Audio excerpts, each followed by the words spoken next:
sarà un'edizione importante, la 18ª edizione di Pesca e Natura, che vede presenti 112 espositori di vari settori legati ovviamente a questo mondo, provenienti da 12 regioni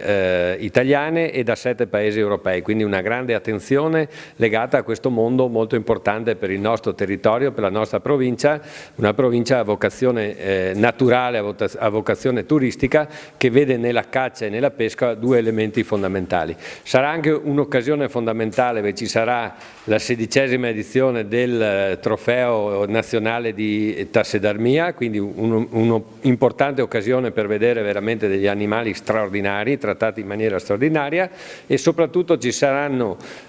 dei momenti anche di divertimento legati al tiro con la fionda, che è una cosa un po' storica, una cosa un po' importante anche con una gara ufficiale, e un'altra legata all'aspetto dei cani, quindi alla convivenza con i cani, alla possibilità di gestire il cane in un certo modo e di